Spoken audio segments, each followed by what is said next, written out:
Good morning, students. How have you been these days? I hope all are best at their health. I, Pavna Sharma, your SST teacher, is going to teach you chapter number 4, Food Security in India. First, let me introduce you to your book. This is your SST economics book, and this is your whole syllabus. We have 4 chapters in class 9. First chapter is the story of village Palampur. Chapter number 2, people as resource. Chapter 3, poverty as a challenge.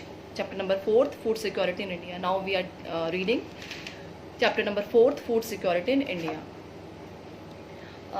First, what is food security? Food security is हमारे जितने भी country की population है उनको food easily available होना चाहिए. और food is not this कि सिर्फ पेट भरने के लिए फूड चाहिए. फूड न्यूट्रिशियस भी होना चाहिए जो उनकी हेल्थ पे अच्छा असर करे. Let we start the chapter. According to FAO report, and what is FAO? FAO is Food and Agriculture Organization. FAO ने 2019 में एक रिपोर्ट दी. उस रिपोर्ट के कुछ मेन पॉइंट्स हम चैप्टर को स्टार्ट करने से पहले पढ़ेंगे. First point is in India 194.4 million people are undernourished, means almost 14.5% people are undernourished in our country. Second point is in pregnancy 51.4% women are anemic. And the third point is 37.9% children are too short of their age. Next point, 20.8% children are underweight. Next point, in 119 countries, we stand at 103rd place in food security. हम इन points को discuss करते हैं कि हमारी जो population है, total population हमारी country की, उस पॉपुलेशन में से टोटल 194.4 मिलियन पीपल जो हैं वो अंडर नरिश्ड हैं. मीन्स हमारी टोटल पॉपुलेशन में से 14.5% पीपल अंडर नरिश्ड हैं. नेक्स्ट पॉइंट जो कहता है वो ये बताता है कि हमारे कंट्री में जो प्रेग्नेंट वुमेन हैं उनमें से 51.4% वुमेन एनेमिक होती हैं. एंड इन क्लास 9 आपको पता होना चाहिए कि what is anaemic. Anaemic is lacking of blood, उनमें खून की कमी होती है. और 37.9% बच्चे जो हैं वो अपनी एज से छोटे दिखते हैं अपनी फिजिकल कम ग्रोथ के कारण. 20.8% बच्चे जो हैं वो अंडर वेट होते हैं. टोटली FAO ने जो रिपोर्ट ली थी उनमें 119 कंट्रीज थी, 119 कंट्रीज थी, जिसमें से हेल्थ वाइज फूड वाइज हम लोग 103वें नंबर पे स्टैंड करते हैं. हम लोग 103 नंबर पे स्टैंड करते हैं. अब ये जो इतने हमने डेटास पढ़े हैं, हमने जो नंबर देखा है, ये नंबर बहुत अच्छा नहीं है कंट्री की ग्रोथ के हिसाब से. ठीक है, तो अब हम चैप्टर पढ़ना स्टार्ट करते हैं कि फूड सिक्योरिटी क्या होती है.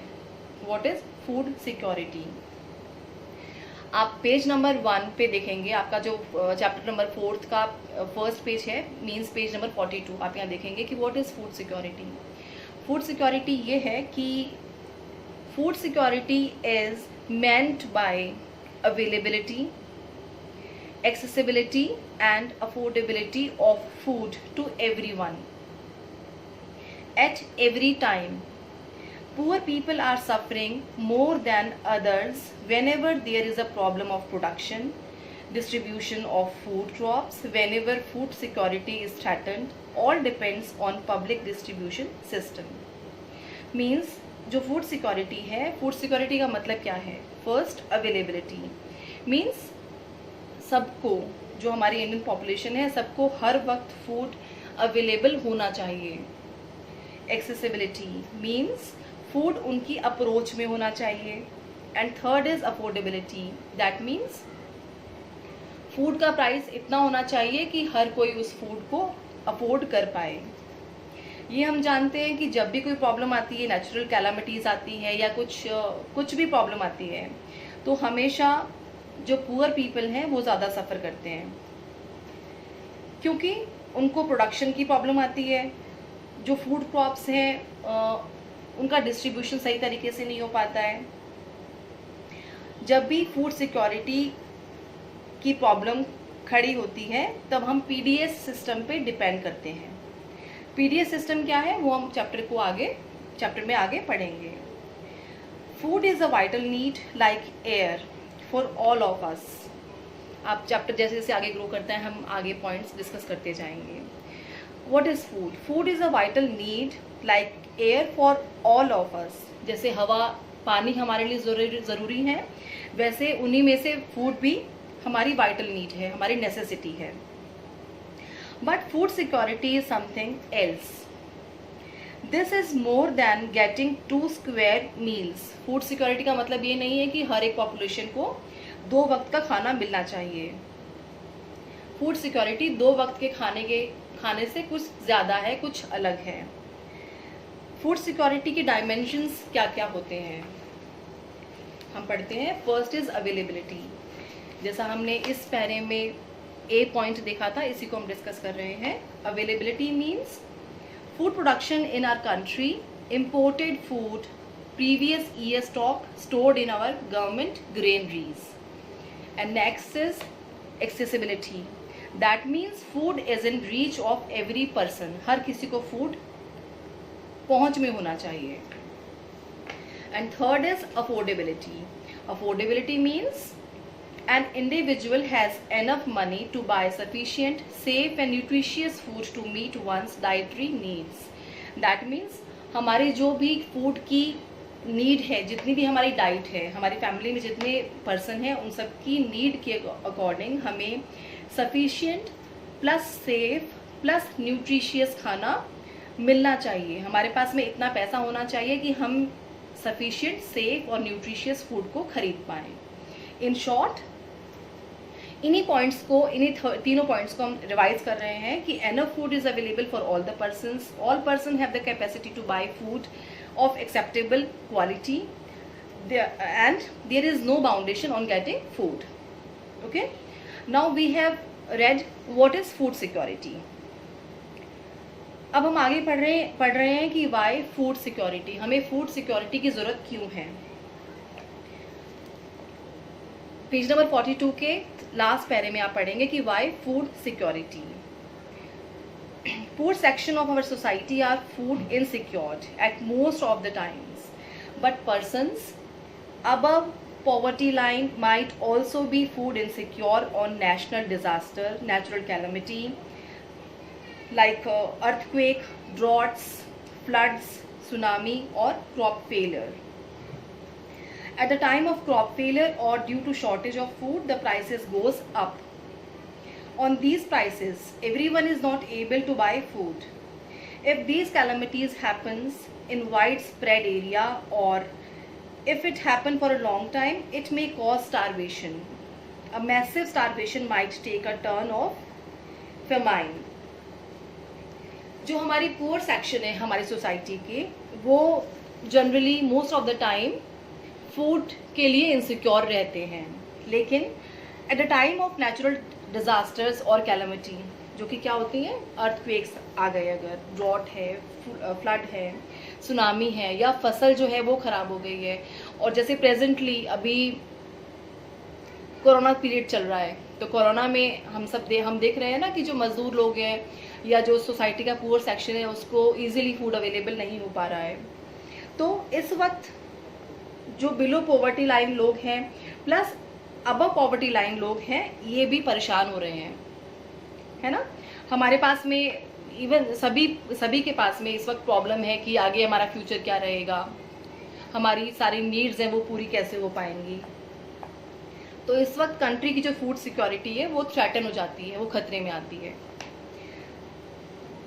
और प्लस जब क्रॉप फेल हो जाए या फूड की जब कमी हो जाए तो उसका रिजल्ट क्या होता है कि जब प्राइसेस हाई हो जाते हैं, प्राइसेस बढ़ जाते हैं, और बढ़े हुए प्राइसेस के साथ में हर कोई उस फूड को खरीदने के काबिल नहीं होता।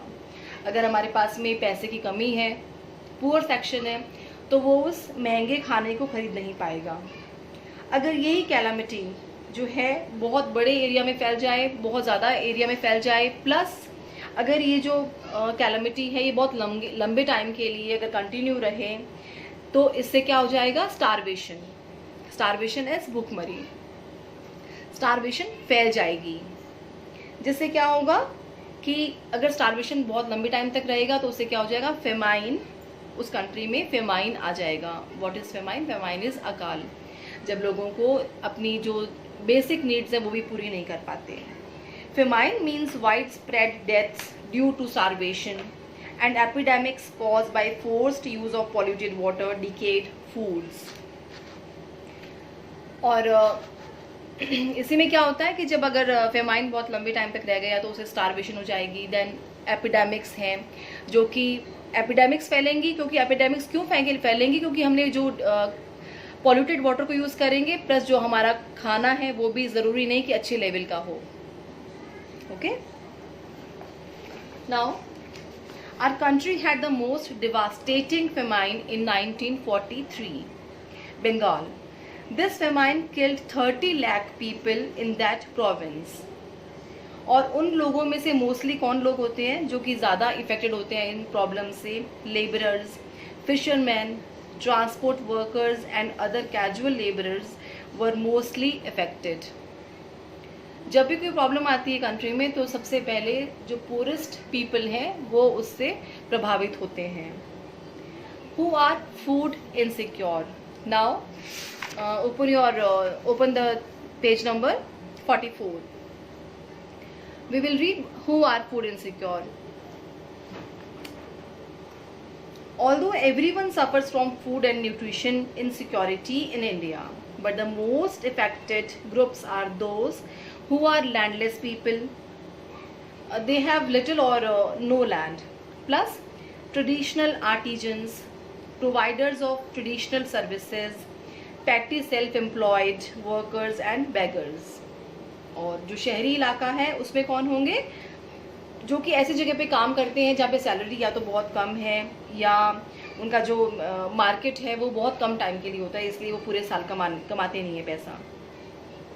Whose working members are ill-paid or they work in casual labor market. They are indulged in seasonal activities and they are paid very low that just ensure bare survival. वो इतनी सैलरी गेन कर पाते हैं जिससे सिर्फ उनका survival हो पाता है। न्यूट्रिशन वैल्यू जो है फैमिली की वो उनको पूरा नहीं कर पाते। This is an old concept that SCs, STs और OBCs they have poor land base or very low land productivity are prone to food insecurity. The people who are more affected by these disasters, they have to migrate to other areas in search of better life. Generally they are supposed to be the land to be food insecure. Then comes women. A large number of pregnant and nursing mothers and children are under the age of 5 years of food insecure. हमने इस पूरे पैरे में हमने ये पढ़ा है कि फूड सिक्योरिटी के शिकार कौन कौन होते हैं। सबसे पहले जो हम देखते हैं कि जो रूरल एरियाज में रहने वाले लैंडलेस पीपल, जिनके पास में बहुत कम ज़मीन है या ना के बराबर ज़मीन है, प्लस जो ट्रेडिशनल आर्टिजन्स होते हैं, जो छोटे छोटे काम करने वाले लोग हैं या बेगर्स हैं।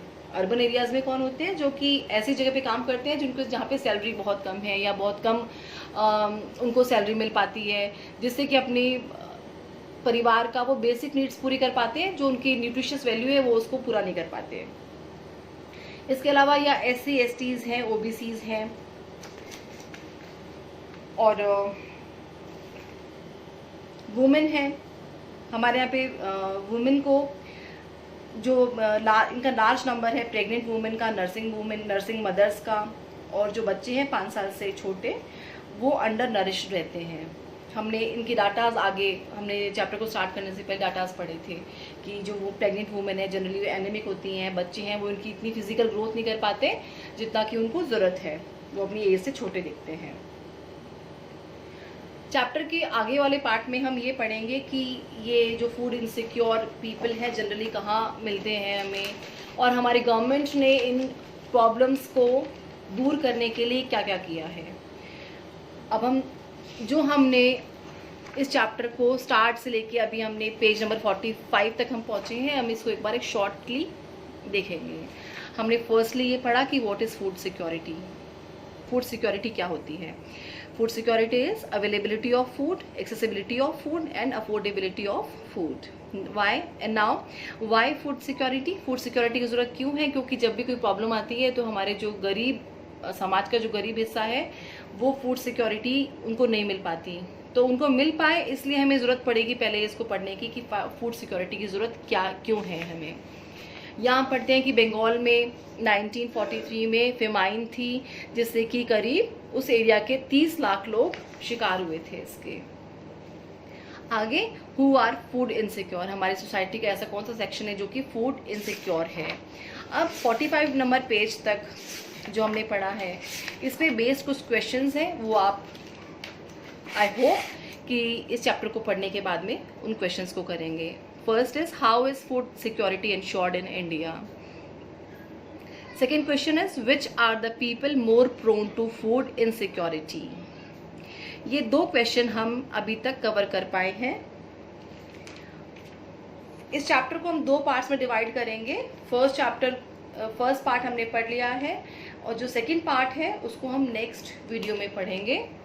तब तक इस चैप्टर को जितना हम पढ़ चुके हैं आप अपनी बुक लेके बैठें, साथ में उस बुक को पढ़ें, इस चैप्टर को पढ़ें, प्लस चैप्टर में जितना अपन कवर कर रहे हैं डेली के हिसाब से उन चैप्टर्स के उस पार्ट के आप नोट्स बनाएं। सेल्फ नोट्स बहुत ज़रूरी है पढ़ाई के लिए। ठीक है, तब तक के लिए स्टे होम, स्टे सेफ।